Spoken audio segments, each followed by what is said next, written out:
absolutely should be out protesting regardless of COVID. And that's when you knew this was all a total fraud.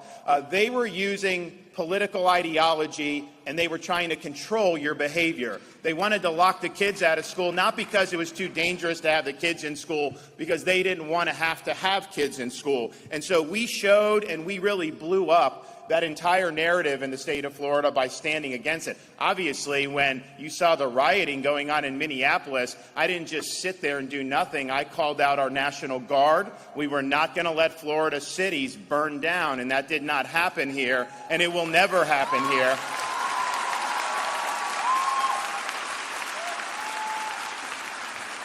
And so we have to be honest about the destruction that we have seen throughout our country over the last 3 years, particularly in these urban areas that turn their back on our school children and put the interests of school unions ahead of the interest of parents and students. And education's an important issue. As a governor, I know how important it is for the state, but I also look at it through the lens of being a father of a 6, a 5, and a 3-year-old. And my wife and I, we really believe in our bones in the rights of parents to direct the education and upbringing of their kids.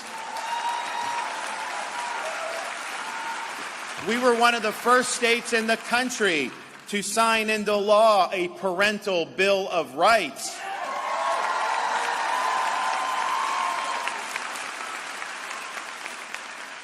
And part of parents' rights means you have a right as a parent to curriculum transparency. You have a right to know what is being taught in your kid's school, and if there are materials that are inappropriate because of age or they violate Florida standards, you have the right to blow the whistle on that. Now, we've had empowered parents to do that. Parents have been doing that, and most school districts have been fine, but there have been some that have done some really questionable things. So the parents will blow the whistle if they see something like pornographic books in a middle school library. Of course that is not appropriate, and so they will do that, and that book should not be there. The media, they try to say that this is, quote, banning books. But what you have in a school, you have to make judgments about what's appropriate or not. Doesn't mean you as adults can't buy these books. Some of them I don't know why you'd buy, but they're available in Florida. You go ahead and knock yourself out if you want to do that. But that's much different than what should be in front of a 10-year-old school child. And so the media, when they talk about book ban, understand that is a hoax. They are creating a false narrative. We actually did a press conference that we titled Exposing the Book Ban Hoax. And before I had any of the parents talk, before I even talked, we played a short video that just showed what it was the parents were objecting to. Had some graphic images, had some very graphic language, and the news stations who were covering that press conference had to cut their feed because they said it was too graphic. Well, if it's too graphic for the 6 o'clock news, how is it okay for a 10-year-old school child?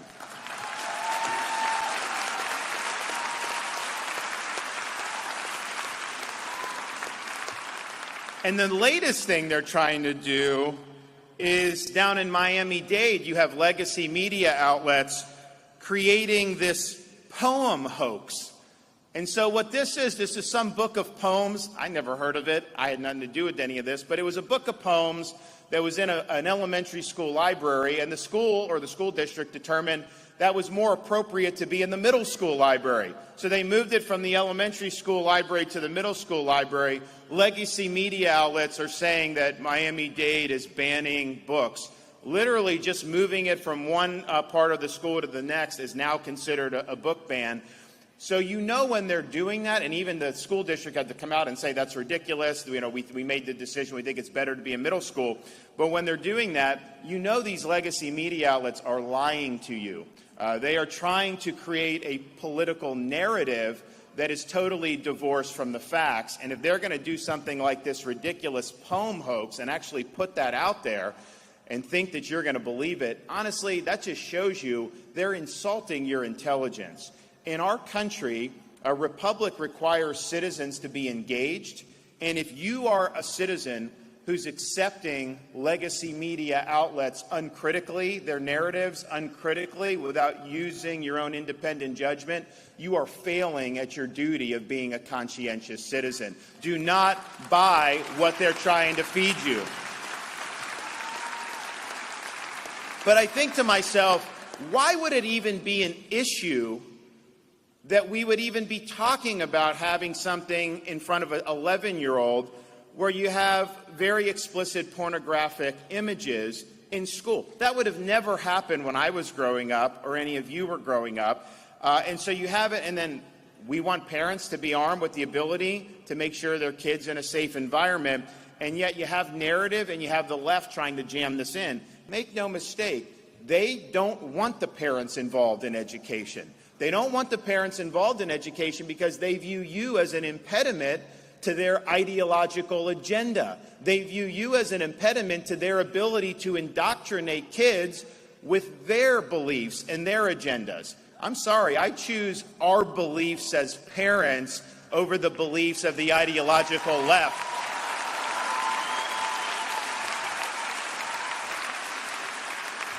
So it's important that we're standing up for the rights of parents to be involved.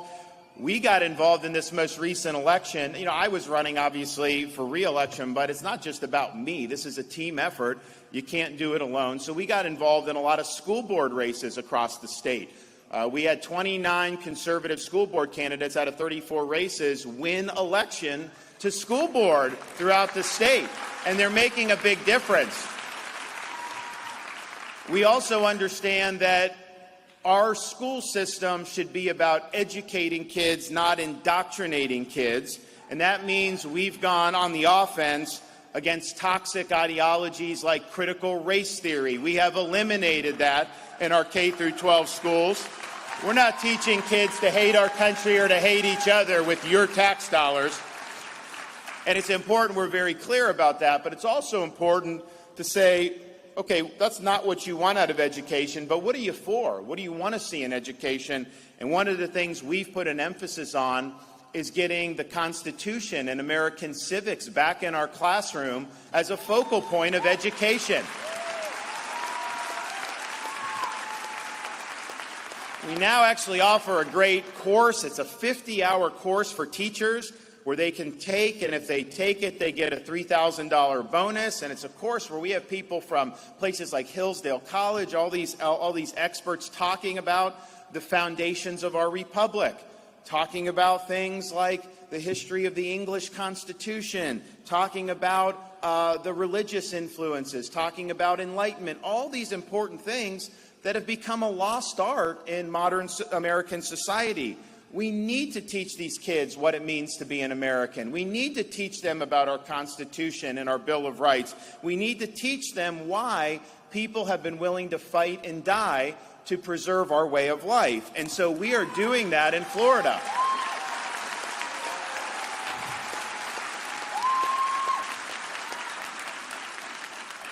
Part of the way we show the importance of being an American is contrasting that with other systems. And so we're the only state in this country that sets aside one day every year to teach our students about the evils of communist regimes throughout history. We're teaching the truth about Marxism and Leninism.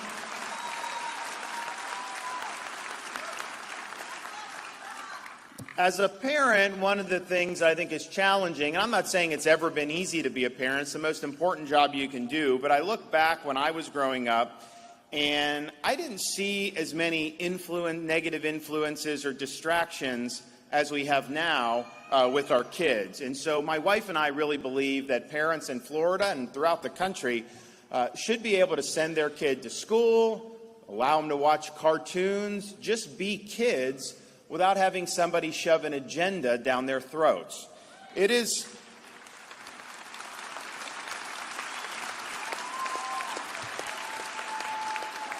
wrong for a teacher to tell a second grader that they may have been born in the wrong body or that their gender is a choice. Gender ideology has no place in our education system, and we've made sure that it doesn't have a place in Florida. And we have put the kibosh on the use of pronouns. You cannot force a kid to choose pronouns in the state of Florida.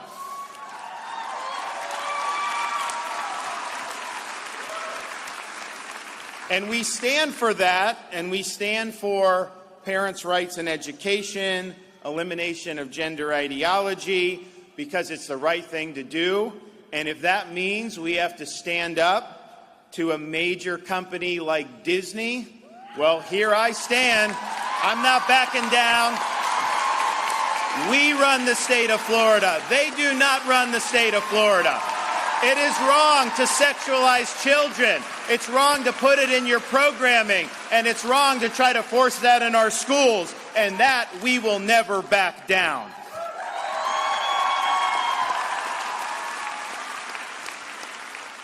We also embrace opportunities for our girls and women athletes to compete in athletics with fairness and with integrity.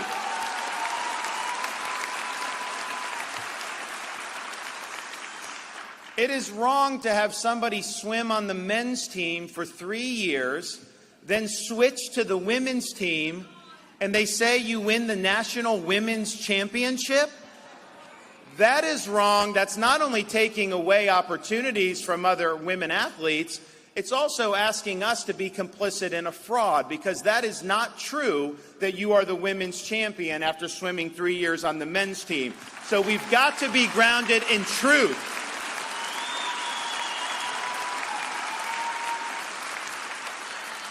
And it's sad that we even have to be discussing some of these things, but we have a responsibility to protect our youth from ideology run amok, including ideology in the medical profession.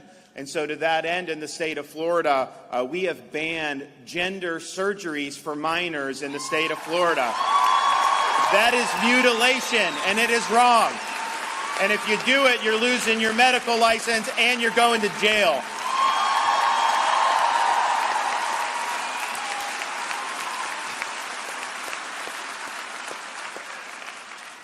Nobody has done more to embrace parental choice in education more than the state of Florida.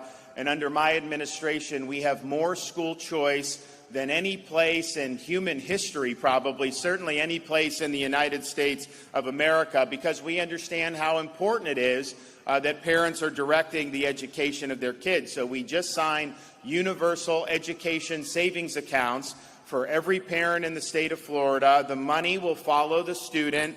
Obviously, we have programs where we want homeschool parents participating, and we're expanding those efforts as well. At the end of the day, not every school is going to be right for every kid, and parents, understandably, are looking at the education that their kids are getting, and a lot of it is good academics, but a lot of it is good values. A lot of it is making sure their education is grounded in their faith, and they have every right to do that. And in Florida, we've empowered parents to do that regardless of their income levels. And so we're proud of what we've done to be #1 in education freedom. But with this new bill I've signed, you ain't seen nothing yet.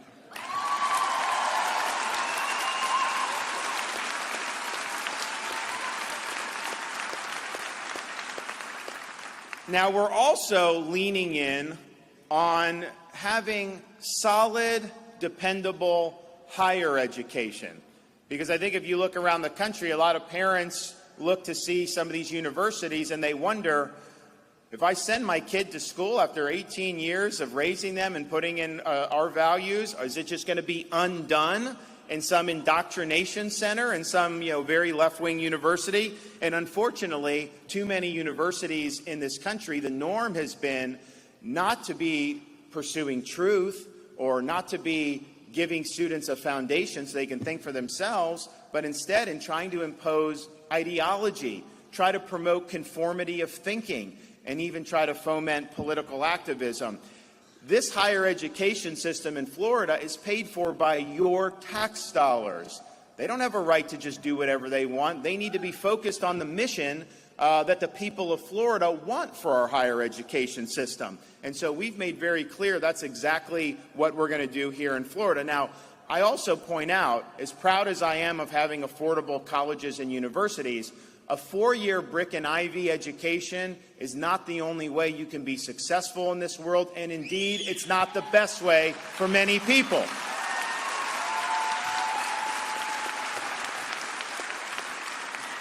We have promoted technical education, vocational education, apprenticeships more than any state in the country.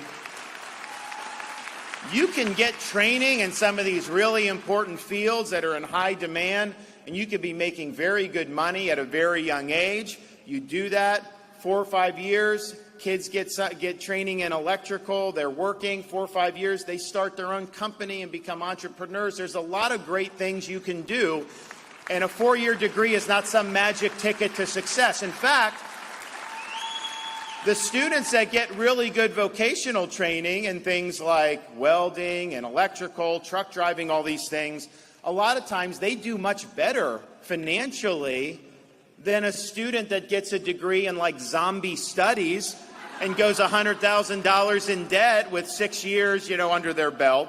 So we're very mindful of that, and we have a very clear message that doing a vocational track, you're not any less than somebody that goes to a college. It's all honorable stuff. In some respects, they're better pathways. And so that's our view on that, and we're going to continue to do it. At the same time, we have universities, and we want them to focus on the core mission that universities are supposed to fulfill. And we've taken steps to ensure that. In Florida now, because of our efforts, all tenured professors must undergo review every 5 years and can be let go for poor performance.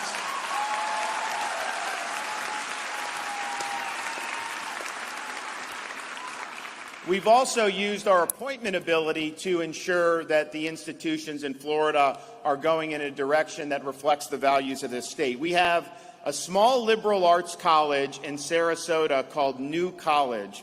And I didn't know much about it. Not a lot of people in Florida knew much about it, but it was almost like a commune. It was left of the left, all about ideology, critical race theory, gender theory, all this other stuff. It was supposed to be, under Florida statutes, the top honors college in Florida, but it wasn't fulfilling that function. The enrollment was low, test scores had declined, and so we made the decision to say, okay, if this is, and it's in beautiful part of Sarasota, right on the water. I mean, it's a great place, location-wise.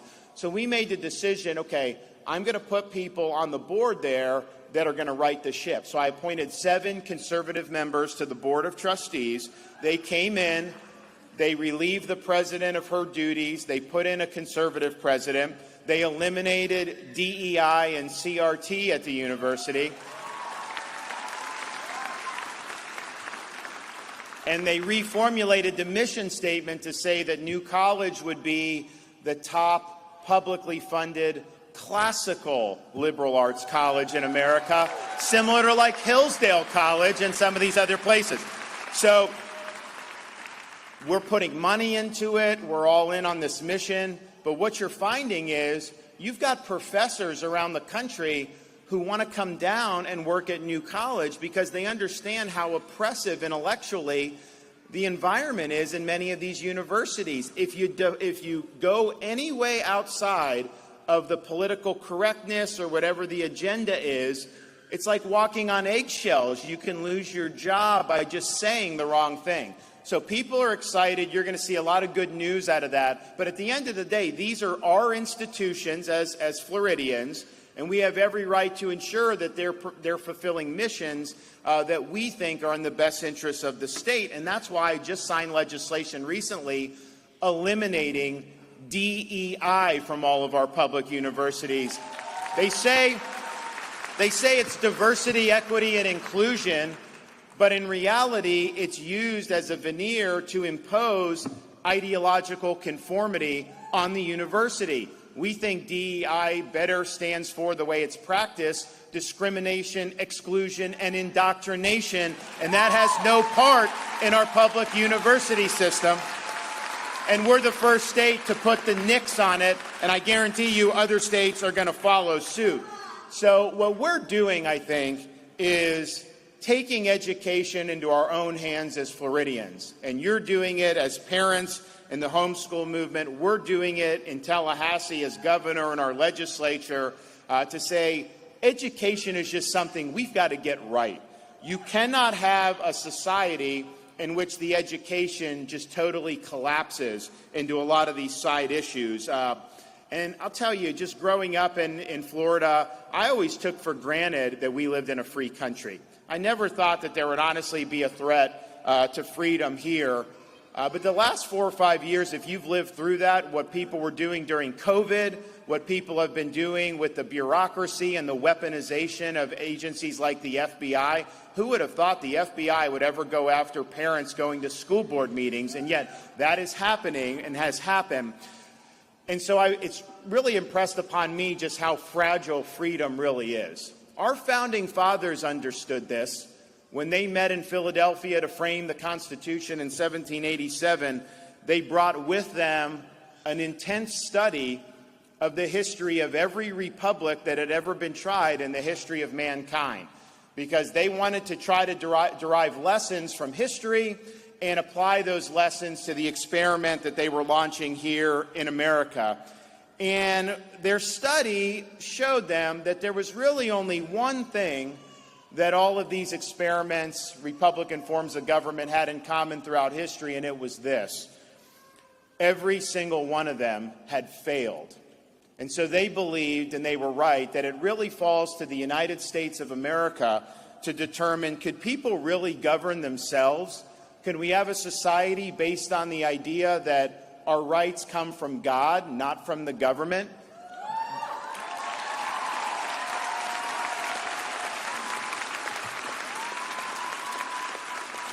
Could we have a society based on the idea of the rule of law, not the rule of individual men? Or was mankind forever destined to live under various forms of despotism? And they believed this society would answer that question for all of human history. When Dr. Benjamin Franklin was walking out of the Constitutional Convention in Philadelphia, he was approached on the street and asked, "Dr. Franklin, what have you given us, a republic or a monarchy?" His response was, "A republic if you can keep it." Franklin and the founders understood you could have the best Constitution in the world, you could have the best Declaration of Independence in the world. These things do not run on autopilot. They require citizens to be dedicated to constitutional principles and be dedicated to the cause of freedom. And that may mean you put on the uniform of your country like I have and go and serve overseas. And many people have given the last full measure of devotion in service to our country. It may just mean that you're engaged in your community as a parent, taking an interest in your kids' education, taking an interest in school board. There's a whole host of ways that you can uphold these core principles. I believe the survival of the American experiment requires a revival of true American principles. You are part of that revival. You give us hope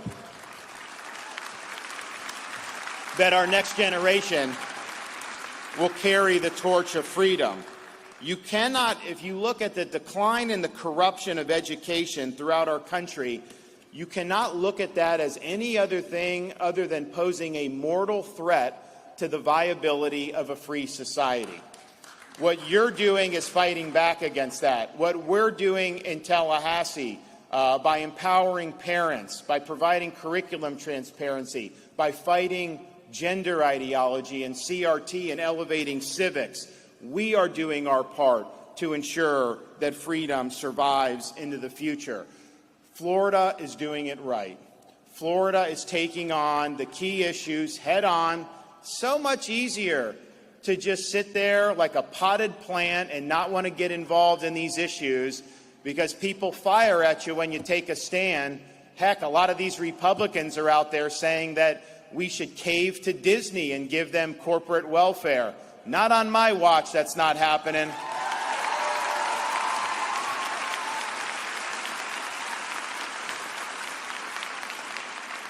So we're doing it right, and I think you're doing your part as parents and as educators to preserve what the founding father of our country, George Washington, called the sacred fire of liberty.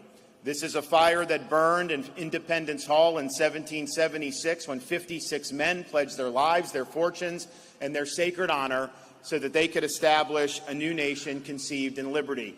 It's the fire that burned at a cemetery in Gettysburg, Pennsylvania, when the nation's first Republican president pledged this nation to a new birth of freedom. It's a fire that burned in the bosoms of merry band of brothers who stormed the beaches of France, defeated Nazi Germany, and saved freedom throughout the world. It's a fire that burned at the foot of the Berlin Wall in the late 1980s when a very resolute president stood in front of that wall and said, "Mr. Gorbachev, tear down this wall," and brought communism to an end. This is a responsibility we have to carry that torch. It's not a responsibility we should shirk. It's a responsibility that we should welcome, because if not us, who? And if not now, when? So I'm proud of what you're doing to carry on this sacred fire of liberty. You can always count on the support of the state of Florida to support the rights of parents to choose the proper education for their children. And I don't think you can find a state that's done more in this country in our lifetimes to support education and the greater cause of liberty than we right here in the state of Florida. But I can tell you this, I have only begun to fight. Thank you all. God bless you. Thank you so much. Thank you. Thank you so much.